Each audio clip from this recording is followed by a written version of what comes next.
Quem sofreu junto com a Fina a semana passada, levanta a mão.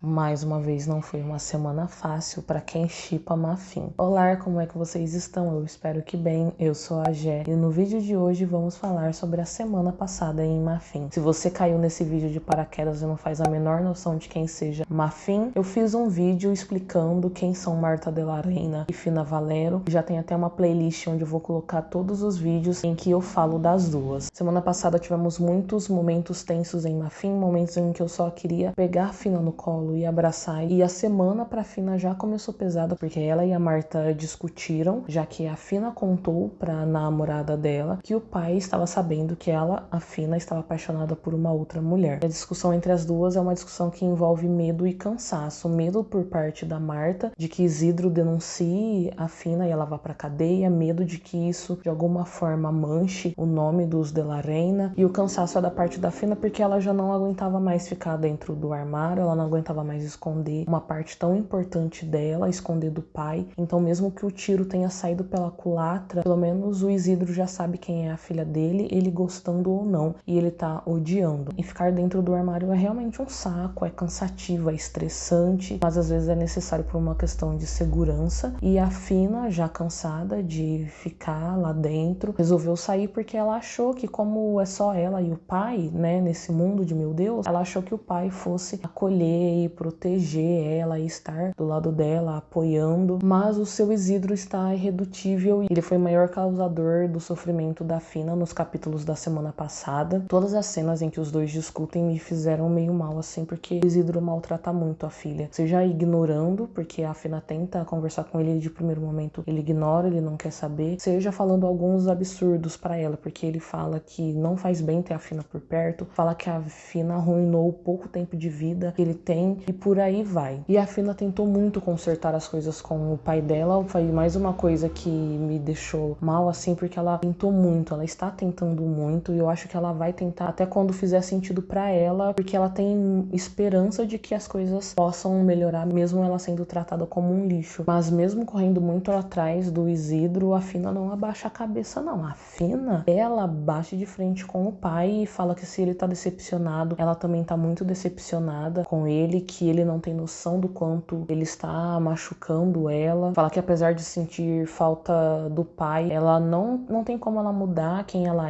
não vai negar o que ela não vai se sentir culpada. E ela fala, né, sobre não ser uma escolha, sobre não ter acontecido nada de errado na criação para ela ser quem ela é. E eu acho que esses discursos ainda são muito válidos de serem mostrados na TV aberta, porque ainda há esse pensamento, né, do tipo, ai, onde foi que eu errei, né, os pais quando descobrem tá te faltando alguma coisa, é um ato de rebeldia. E não é, né, gente? São as coisas como elas são. E essa treta entre os dois acaba sobrando até pra falecida mãe da Fina, porque a Fina e o Isidro sempre iam ao cemitério no aniversário de morte da mãe e esposa. Só que como a Fina saiu do armário, o Isidro acha que não faz sentido, que é um desrespeito ter a filha ao lado, sabendo o que ele sabe sobre a Fina, né? Como se a Fina desrespeitasse a mãe dela. E aí a Fina vai atrás do pai pra perguntar se, apesar da discussão horrorosa que eles tiveram, se eles vão juntos. E aí o Isidro fala todas essas coisas, que não vai, que é um desrespeito. E aí é mais uma discussão deles, mais uma discussão em que o Isidro fala absurdos, mais uma discussão em que a Fina se põe firme e se reafirma ali enquanto uma lésbica. E eu acho que a mãe da Fina, na real, tá se revirando no túmulo de tanto ódio por tá vendo como a filha dela tá sendo tratada. E não bastando o Isidro maltratar a filha, ele resolve conversar com o padre, o Dom Agostinho, para tentar entender como que uma pessoa se torna desviada, porque para ele não faz sentido uma pessoa que cresceu num lar cheio de amor, sendo bem cuidada, ser diferente do que as expectativas dele. É como se a pergunta surgisse do nada, assim. É como se fosse só tirar uma dúvida. Ele não fala o nome da Fina, ele não é nem maluco, porque ele sabe que ele vai dar ruim, que a filha dele vai sofrer muito mais. E eu acho que ele não chegaria a esse ponto. Espero que não, Isidro. Espero que você não faça isso com a sua filha. E aí a conversa entre o Isidro e o padre, assim, dá uma revirada no estômago, porque, ai, assim, é asquerosa. A conversa entre os dois é asquerosa. O padre até fala sobre lugares em que essas pessoas podem ser curadas, pode ser revertido isso, e, enfim. E aí o padre vai conversar com o Gaspar, o ex da Fina, para saber se tem algum desviado ali na colônia. Porque ele fala que conversou com o Isidro e o Isidro parecia preocupado, então o padre ficou desconfiado. E aí ele pergunta ao Gaspar se ele sabe de alguma coisa, o Gaspar garante que não tem ninguém. E aí o padre fala que essas pessoas, né, os desviados, eles precisam ser tratados como um câncer, porque se não cuidado, ele acaba se espalhando ali. A dona Marta está sentada numa mesinha ali na cantina do restaurante e tá tomando café. Ela simplesmente coloca a xicrinha dela em cima do pires e, ao ouvir essa metáfora ridícula que o padre faz, ela fala em alto e bom som: Está usted diciendo que la homosexualidad se contagia. E aí o padre vai até a mesa dela conversar. O Gaspar, ele também vai parar ali porque ele é um fofoqueiro, né? Então ele fica ali do lado também. E aí o padre fala que tá preocupado com a reputação da empresa, fala que os desviados são um mau exemplo. E aí a dona Marta fala que foi a maior besteira que ela já ouviu na vida dela. Garante que ali na colônia não tem homossexuais. E realmente não tem, né? Só tem primas ali. Aí ela pede ao padre que ele não saia perguntando para as pessoas, porque isso pode gerar um rumor e acabar afetando o nome dos Delarena. E aí o padre pergunta: nossa, a empresa é tão mais importante do que ter alguém assim aqui, né, na colônia? E aí a Marta garante a ele que não tem ninguém, que aquele assunto vai morrer ali. E aí o padre fica meio assim: eu espero que eu tenha sido clara. Ela é muito firme, a Marta é muito firme. E aí o padre e o Gaspar ali concordam que não vão falar nada para ninguém. E aí essa conversa na cantina se encerra ali entre os três só, porque a Marta volta pra loja preocupada e acaba indo conversar com a Fina. Essa sequência, assim, ela me dói por várias coisas. No começo dela, a Dona Marta a Fina Dona Marta está ajeitando algumas coisas ali, e aí a Fina chega perto e a Dona Marta se afasta, vai lá pro caixa, e a Fina fala: nossa, eu não sei o que é que tá acontecendo, tá todo mundo se afastando de mim, parece até que eu tenho a lepra, cara.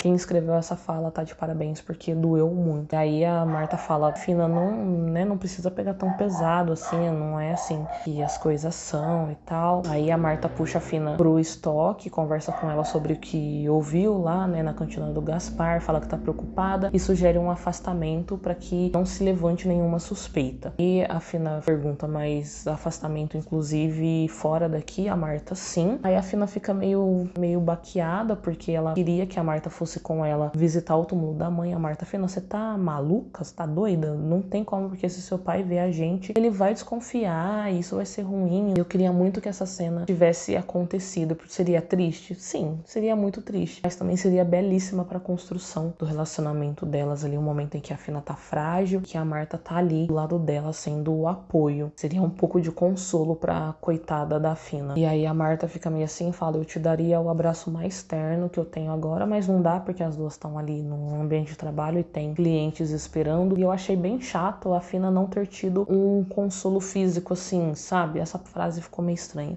Vamos voltar. Eu achei que ficou faltando muito o apoio de uma maneira de ação, assim, sabe? Pra Fina, porque a Fina, tipo, ela aguentou esses BOs mais sozinha, sabe? Essa questão do pai dela e tal. Eu acho que a Marta poderia muito bem ter, sei lá, dado um jeito, ido pro escritório só pra poder abraçar a Fina e dizer que ia ficar tudo bem, porque a coitada tá sozinha. A Carmen tá resolvendo as questões do casamento, não sabe o que é que tá acontecendo entre a Fina e o Isidro. A Cláudia, que é a outra amiga da Fina, não tá sabendo de nada, porque ela não tem nem noção de que a Fina e a patroa dela são namoradas. Eu entendo o posicionamento da Marta, entendo ela querer o afastamento, mas eu não aceito. Me deixem. Eu gostaria muito que porque a Fina precisava de um abraço. Ela aquele que se transforma numa casa, assim, sabe? Num lugar seguro. Eu fiquei meio revoltada com essa questão, mas tudo bem, já passou. Mas se teve essa falha a falta de um abraço pra Fina, a Marta, ela foi mais uma vez uma rainha tentando consertar as coisas entre o Isidro e a Fina. Ela puxou o Isidro pra conversar com a desculpa desculpa de que os dois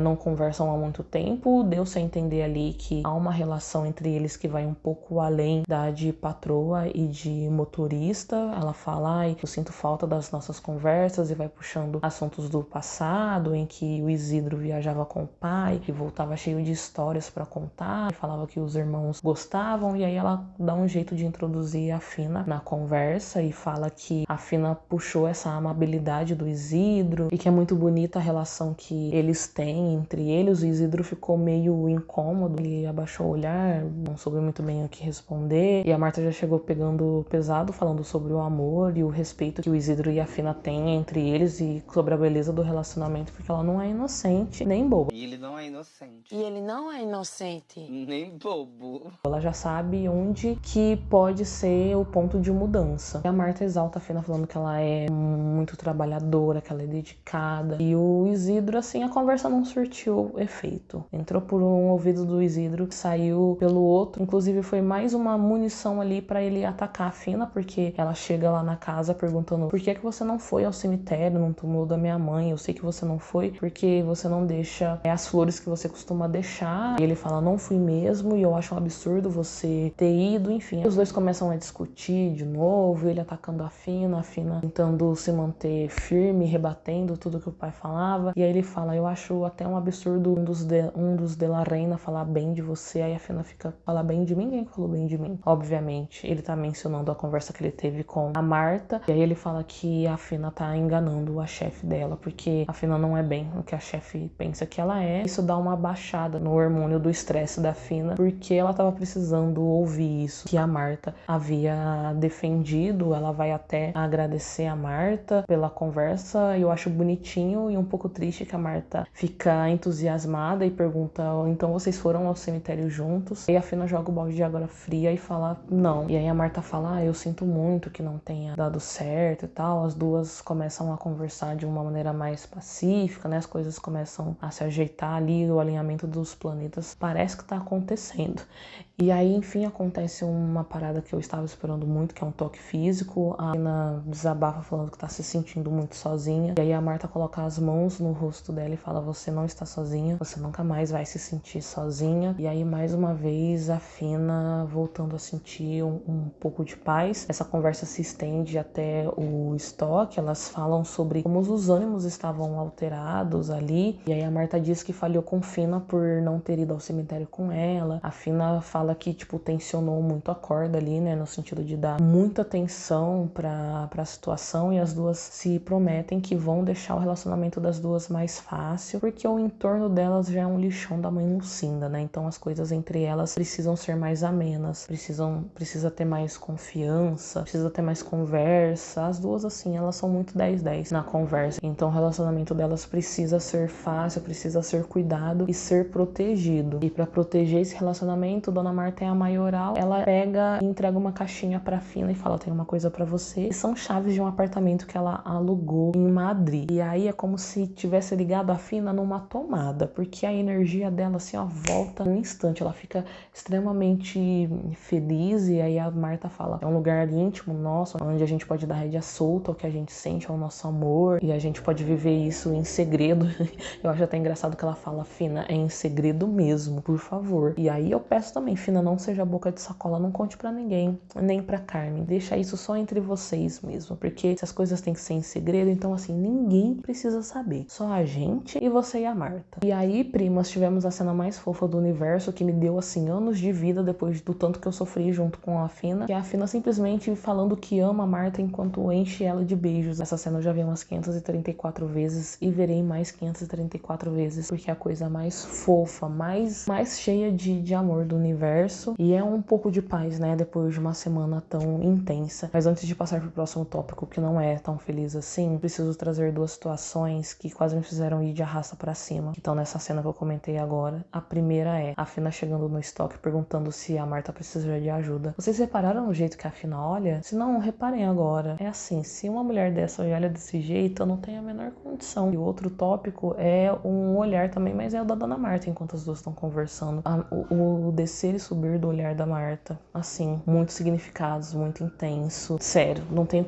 Gente, eu não tenho condição pra essas duas. As coisas estavam ficando muito bem pra Mafin. É lógico que tinha que aparecer uma situação pra atrapalhar a nossa felicidade. E aí que o Damian ligou pra Marta e falou: filha, venha pra casa que eu preciso conversar com você. E aí a Marta chega lá, eles começam a falar sobre vários assuntos. Ela inclusive fala sobre o apartamento em Madrid. O Damian fica descontente porque ele fala: a gente não pode gastar dinheiro, não vejo necessidade. E a Marta: se a gente não pode gastar dinheiro, então eu vou usar o meu dinheiro, mas eu vou ficar com o meu apartamento porque é o mesmo preço do hotel, e enfim. E ela fala: você atrapalhou o meu trabalho, a gente conversou sobre vários nadas, eu posso ir embora? E aí ele: não, pode ir. Aí quando ela vira pra ir embora, quem está lá? Quem que voltou? O corno. Eu preciso parar de chamá-lo de corno, eu sei. Mas enfim, o Jaime está de volta. E aí que a gente agora vai ter que ser paciente. A gente vai ter que ter muita paciência, porque o Jaime voltou disposto a consertar o casamento dele, ficar de boa com a mulher. E o Jaime tem demandas, e eu nem falo só do sexo, eu falo sobre as demandas de um casamento. E a Marta, ela vai penar, coitada. Ela vai penar porque ela vai ter que lidar com essas demandas do marido e vai ter que lidar com o amor que ela tá sentindo, que ela quer viver ali com a Fina. Então a Marta, ela vai ter que rebolar aí pra dar conta dessa situação. Desejo tudo de bom pra ela, boa sorte. Não vai ser fácil também pra Fina, porque o que essa coitada vai sentir de ciúmes. A Marta Belmonte até falou numa entrevista que a Fina vai ter uns momentos aí de ciúme, não tira razão da querida. Tava tudo indo muito bem, tem um apartamento esperando por elas em Madrid, entendeu? E a gente nem sabe quando essas duas queridas vão poder aproveitar,